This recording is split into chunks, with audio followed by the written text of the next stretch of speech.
effects, of course. One of the most influential intellectual of our time, 93-year-old linguist, author, and historian Noam Chomsky spoke to Medyanews TV channel via Skype connection from his home in Tucson, Arizona. Ethnic conflicts which had not existed. Kurdish people have brutal and miserable history. The worst has actually been in Turkey. It goes for back in the 1990s, there was enormous Turkish state terrorism, which was caused the horrible, horrifying circumstances in southeastern Turkey. Tens of thousands of Kurds were killed, said Chomsky, and added that the cruel attack still continues.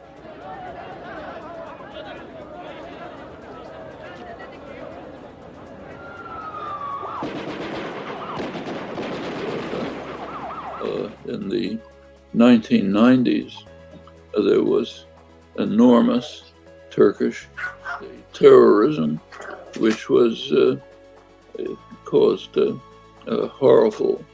horrifying circumstances in southeastern Turkey. Tens of thousands of Kurds were killed. Hundreds of thousands, if not millions, were driven out of their homes, driven often into the slums of Istanbul. I've actually visited some of these slums in decaying, destroyed areas of Istanbul, which are almost unlivable. Families confined to a single room, people can't go out.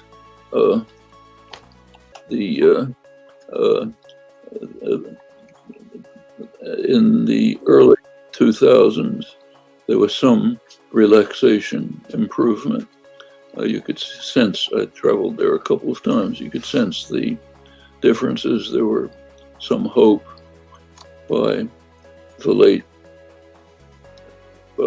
after the European Union made it clear that they were not going to accept Turkey as a member, and the Erdogan regime took over, became much harsher. By now, it's not back to the 1990s, but there are very serious, brutal attacks against Kurds in the Kurdish areas. Chomsky underlined that the Kurdish people have made significant achievements and gains despite of all kinds of attacks. Rojava has managed to survive in the midst of the terrible civil war in Syria, he said. In Syria, the Rojava area did manage to sustain itself in the midst of a hideous civil war. Trump administration pulled out the small U.S. detachment, which was deterring a further Syrian Turkish attack. Now the Kurdish areas are caught between two enemies, basically. Turkey on the one hand, the Assad regime on another. So far, sustaining itself, but it's a very perilous situation. Iran, again, lots of oppression of Kurds. The northern Iraq region, the Kurdish area has a degree of autonomy, but unfortunately is being riven by internal conflicts. Lots of corruption, lots of brutality, has not been able to establish itself. So it's a very painful, difficult situation. By rights, the Kurds, maybe 25 million or so, should have a form of integration and autonomy. But keep your courage up. There have been achievements. There's promise for the future, despite the brutality and horrors of the present. It's happened before, can happen again.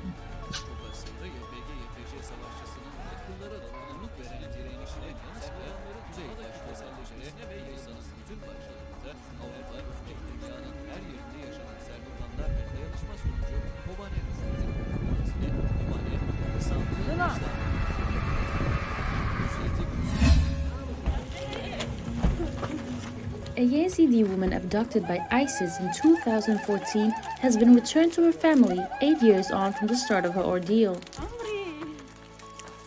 Rosa Amin Bereket was one of thousands of members of the religious group kidnapped from her village in Hevdan Shingal when ISIS overran the region. Now, with the support of the Yazidi Women's Solidarity Network, she has been restored to her family. with a reunion occurring on a Yazidi feast day.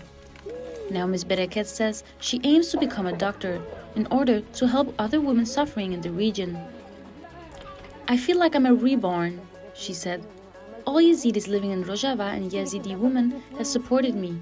I faced many difficulties, but now I'm very happy." The Yazidi Women Solidarity Network began its work in 2018 in response to the continued fallout from the 2014 ISIS genocide against the embattled Kurdish-speaking religious minority. ما پیشای خسیره که و کم یخسیرت خاطینن و ام تسلیمت کن يعني فتشتكي قالك خوش الباما وإيشا لو قفي الروج في عيد دي مثل ما عيد وما خوشي به أمها يخسيرت خبينه كيف خوشي تسليم مع الباطل وان بقن. In a statement, the Yazidis Women Solidarity Network said, "We will keep struggling until we rescue all abducted women. We thank everyone for their support." The network works together with other Yazidi organizations to both rescue women still in the hands of ISIS militants or Turkish-backed forces, and to provide support for the Yazidi community as it rebuilds following the genocide. During the genocide, thousands of Yazidis were murdered, kidnapped, and sold into slavery, in an assault formally recognized as genocide by the United Nations, European Union, and other international bodies.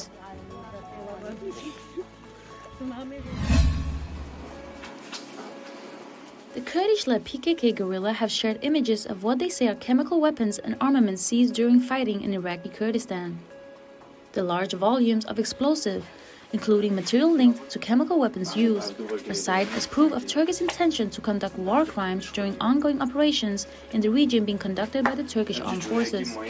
اولا مزامین عسکری کو این دبینن د چارچوبا حمله باز ازاگ رسیدا اولین کو د تونلین شرین ورخلیدا یا ماج ورخلیدا جدی کرد چاراکی وقت چاراکی که چون سر دفعه دشمن به بام دور کردن دست من این سر تخمینی کی بود تخمینی دخواستن سر تونل کی بیک بینن تونل کی شر. The presence of the chemical territory is said to indicate Turkey's intention to use banned chemical weapons. In addition, TNT explosives, C3 explosives, and hand grenades were also found by the Kurdish fighters following Turkey's failed attempt to detonate the tunnels. Turkish forces have been using artillery, fighter jets, and chemical weapons as part of what they call Operations Claw Tiger and Claw Lightning, but are struggling to make territorial gains. Independent researchers, such as Christian peacemaker teams, Iraq have confirmed that the Turkish forces have been using banned chemical weapons and targeting civilians with both conventional and chemical weapons.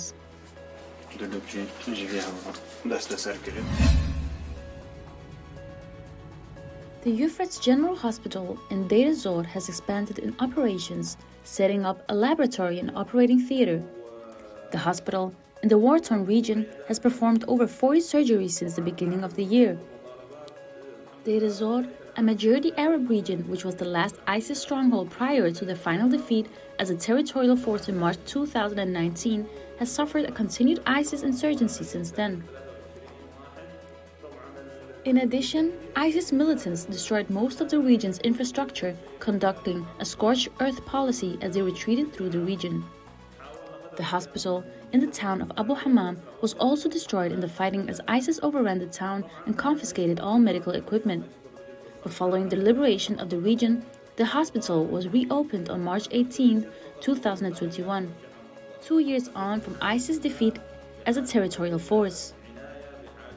Initially, the hospital only treated minor injuries and burns, but it is now able to conduct heart and bone surgeries. We thank the Autonomous Administration and its Health Bureau for supporting the hospital, said Abdul Qadir Amin, a member of the Coordination Committee for the hospital. But we still need equipment, ambulances, nursing homes, and orphanages. Locals are still reliant on some private health provision, where they can afford it, alongside increasing support from the AANES. However, a lack of trained staff and funds precludes full provision of universal health care. Alongside the Euphrates Hospital, Hajin Hospital, and El Ahlil Hospital also provide basic medical and emergency services in the region.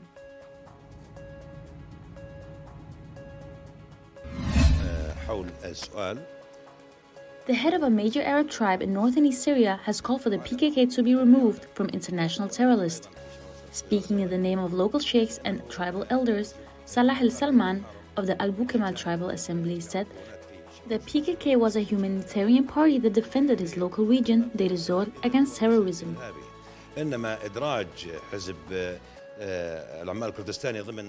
We believe this party is the first line of defense protecting Syria from terrorism, he said. The PKK participated in the fight against ISIS, and this is the biggest sign that they are not terrorists. The region has suffered hundreds of bombings and armed attacks, particularly targeting Arab locals and tribal leaders who work with the secular multi-ethnic SDF.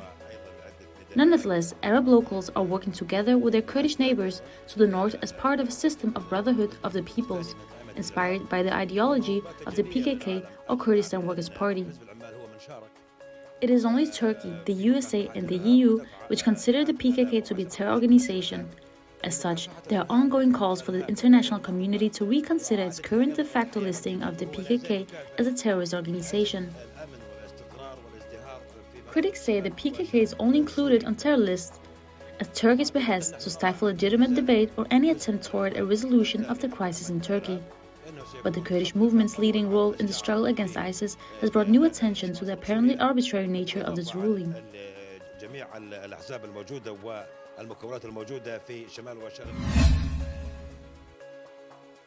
Taxi drivers in Duhok have protested against the high price of gasoline in the region and its poor quality, temporarily closing the road between Duhok and Erbil to traffic. The demonstration come in the context of ongoing unrest across the wider Kurdistan region of Iraq in response to financial mismanagement and high price of services. The petrol is so expensive, it is no longer possible to make a living as a taxi driver in the region, also known by its Kurdish name Bashur, or Southern Kurdistan, the demonstrators said. Security forces controlled by the governing Kurdistan regional government dispersed the protests and did not allow media access. Bashur's oil wealth is largely controlled by a handful of members of the Barzani family and other close to the KDP, with ordinary citizens seeing little benefit from the region's natural resources. Meanwhile, many locals struggle to afford basic necessities. The Kurdistan region government has suffered recent waves of protests by teachers, municipal employees, students, and others affected by an economic crisis which has also driven thousands of Kurdish refugees to Europe, many of them losing their lives in the process.